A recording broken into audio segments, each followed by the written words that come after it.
Okay, in this lesson I'm going to create a backdrop as well as a three-point lighting setup. I'm going to get started first with the backdrop by coming over to my side view, back out here, and I'm going to use a curve to create basically what's going to be the side view of the backdrop. So I'm just going to come along the bottom here, drop some points in, and just sort of curve up what's going to be the back part of the backdrop.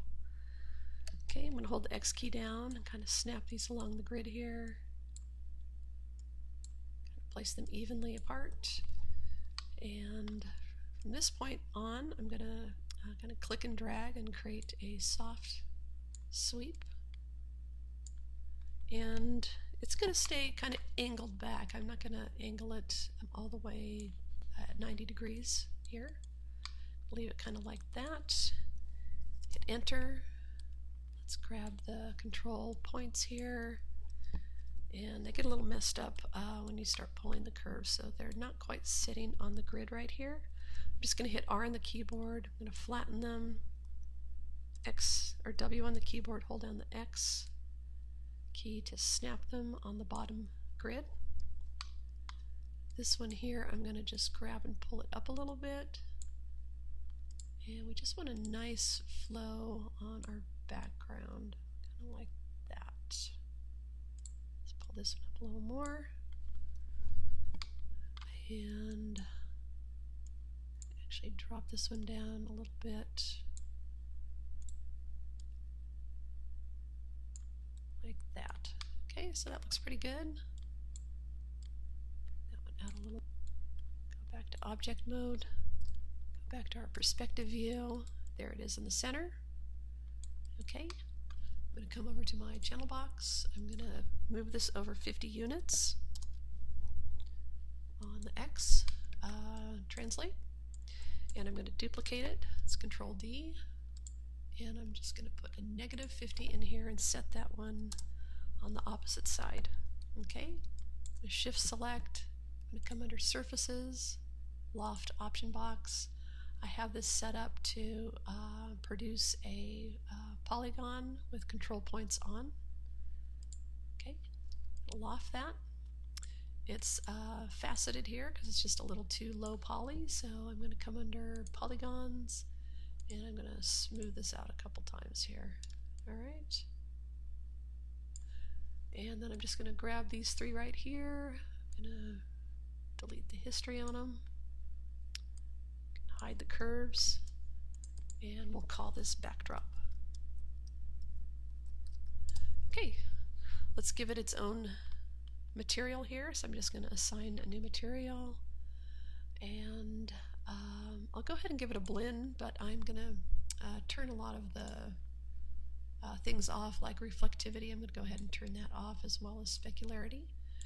I do have the option of turning those on if I want to ever have an image kind of reflecting down in here, or any specularity hitting the surface. I can always turn that back on, but for now I'm just going to keep those off. I'm going to call this blend underscore backdrop. Okay, so there's our background. We've got that done. We can always scale this up and make it larger. Even this direction here, you can scale it up to create a higher part in the back. Okay, so a lot of things you can do with it. Okay. Okay, let's go ahead and get started with a three-point lighting setup. I've drawn out a three-sided polygon out here to just use sort of as a guide or reference to where the lights are going to be placed. A better example would be just coming out here, and you can type in Google three-point lighting. It will give you a number of different diagrams here, but it's essentially the same thing. You've got sort of a triangle happening. Sometimes they're a little closer together, as in the case with this one. The camera's always in the center here, pointing at the subject. You've got a light on either side here. One is going to be a key, one's going to be a fill, and then you have some sort of a backlight. It's also called a rim light or a hair light, depending on how it's placed. Also just up and down in the y-axis. Here's another example, key light, fill light, backlight. So this is kind of a very true triangle setup right here. Let's see, there's another one that shows you a green screen scenario. If you have a green screen, it would be lit separately with even lighting on the back, a key light, a fill light, and a backlight. And you'll notice that the backlight is cheated over on the fill side. That's sort of the approach we're going to be doing. Usually you want to have the backlight over on the shadow side of the object. It will separate it from the background. That's sort of the purpose that it serves. It helps to, let's see if we've got an example here. There we go. So it helps to kind of separate your subject from the background, and it creates a nice silhouette for the eye to read. Okay, so we're going to go for this kind of a setup. Let's go back to our scene here and set it up. So I'm going to just drop in a polygon sphere. That's going to be our subject. Scale it up here. Raise it up a little bit. That's what we're going to use for lighting. Okay, and then we're going to drop in our first light. We're going to use spotlight. I'm going to pull it back here. It's kind of buried in the scene a little bit. It's also very small. Let me go ahead and scale that up. So scaling up Maya lights does not change the intensity of it. That's different inside of Arnold. If you scale up the size of the light, it's actually going to increase the intensity. But Maya lights do not do that. Okay, I'm going to hit T on the keyboard. That brings up another manipulator. That's called the Show manipulator. This allows you to aim the light. So I'm going to point it at our subject, kind of right here in the center. And you can already see what's happening there. As I pull the light away, you can see that it remains pointed at the subject. And I don't have to constantly go in there and make adjustments to the rotation of that. I'm going to hit 7 on the keyboard. That's going to bring up our lighting. Okay, I'm going to just raise that up a little bit. So what I'm doing here is pulling this one over to the side. So this corner right here. Alright, and so the closer we get it to camera, our perspective camera that we're going to use, the further the shadow goes behind the character, okay, or the object. So I'm going to pull it over to about here. This is going to allow the shadow to kind of be seen on the side. And the higher you raise it up, the shorter the shadows get. Okay, if you lower it down, you get the long shadows. Okay, so I'm going to place it right about here. So we're about 45 degrees up and 45 degrees off the object here. Okay, so let's do a couple of changes to the attributes. I'm in the attribute editor for the light.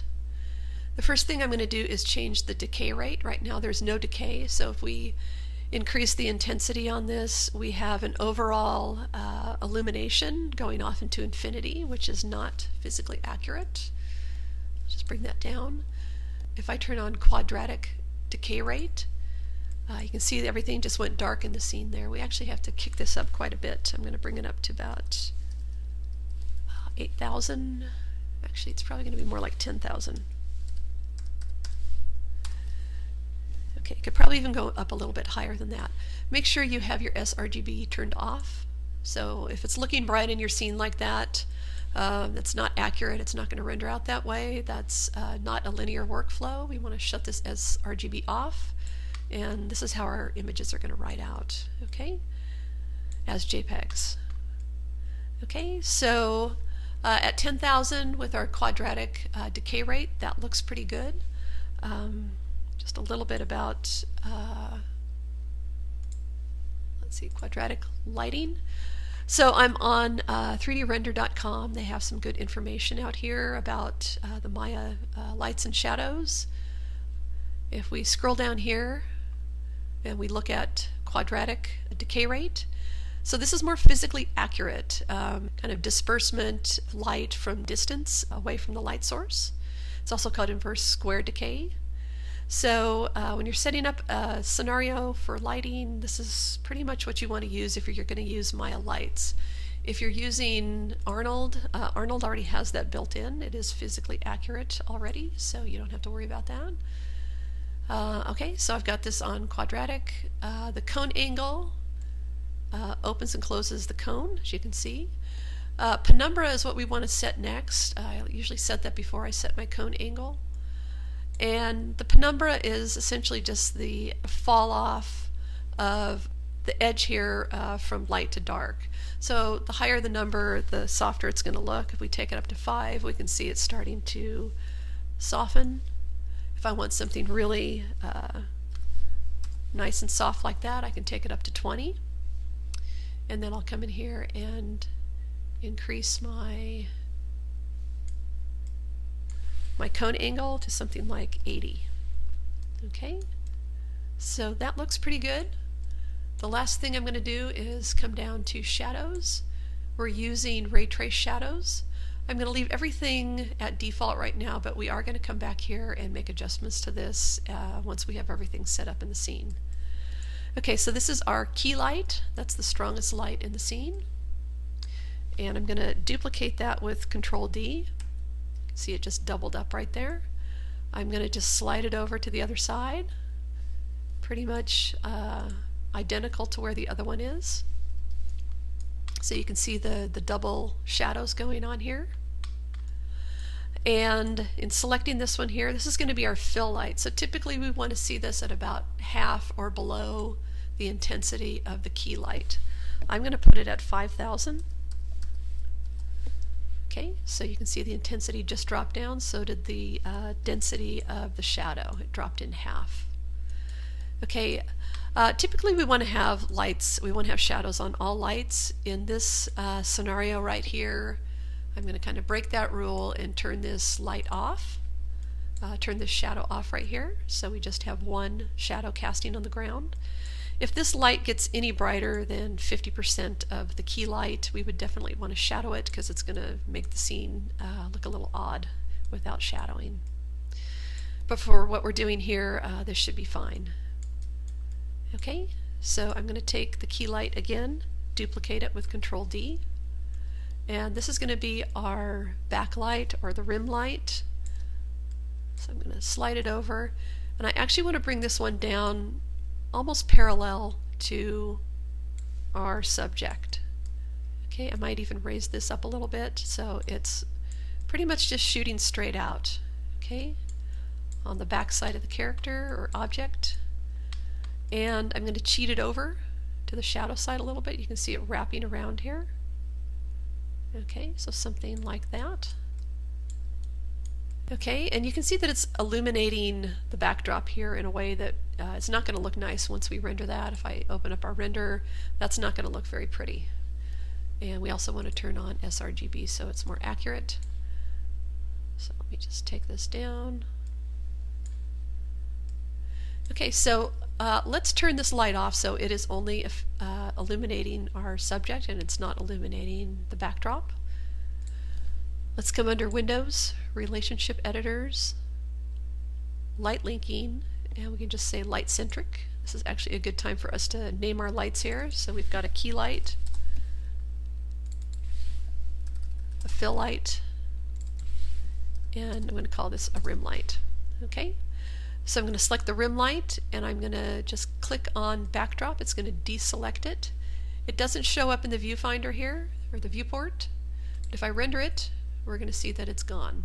Okay, and that's pretty much what we're looking for. We're not seeing shadows rendering out here. Let's go ahead and turn our triangle off too. I think that's kind of served the purpose here. I think you get the idea of the 3 points here for the lighting. So I'm going to go ahead and just turn the triangle off and hide that. Okay, I'm also going to turn the grid off. Get that out of there. And we can go ahead and close the relationship editor. And we've pretty much got our lights set up. We don't have our shadows set up yet, but let's just kind of evaluate what we have here. So I'm going to frame up on here. Let's open up our render settings. I am using Maya software. If it's defaulted onto Arnold, make sure that you're on Maya software for this exercise. So under Maya software, we have to do a couple of things. Since we're using ray trace shadows, over here, we need to actually turn on ray tracing to have our shadows show up. So if I render the scene now, we're going to see our shadows.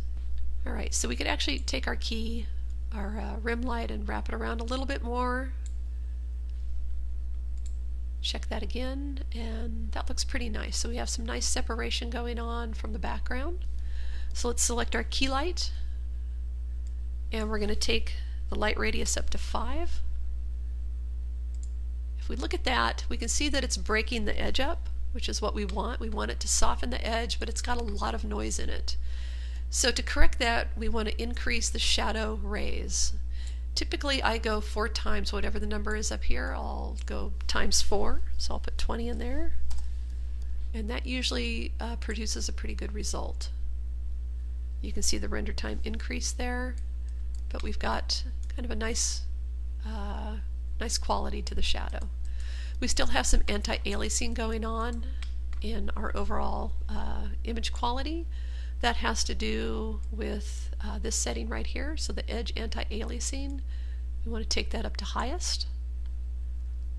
Everything else here should be fine, and we'll go ahead and just close this out. Do one more test render. Everything looks good here. So we have our lights named. Let's go ahead and select all the lights and group them with Control G. We can call this 3-point light rig. Okay, so we have a lighting rig now in this group for 3-point lighting. We don't need to keep the sphere. We can actually get rid of that. And we can get rid of the triangle. We can eliminate these curves here, and we've got our backdrop. So we've got everything in our scene. Let's go ahead and save this.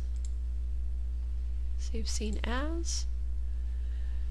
And you can see an earlier version that I did right there. I'm going to just go ahead and write over that 3-point lighting for Maya. Save as. I'm going to overwrite that. Okay. So this can be imported into other scenes. If you have a character or a walk cycle going on and you want to bring in a backdrop, a seamless backdrop with a 3-point lighting setup, this whole scene can be imported into that scene. Okay, so hopefully that was helpful, and we'll be back in another lesson.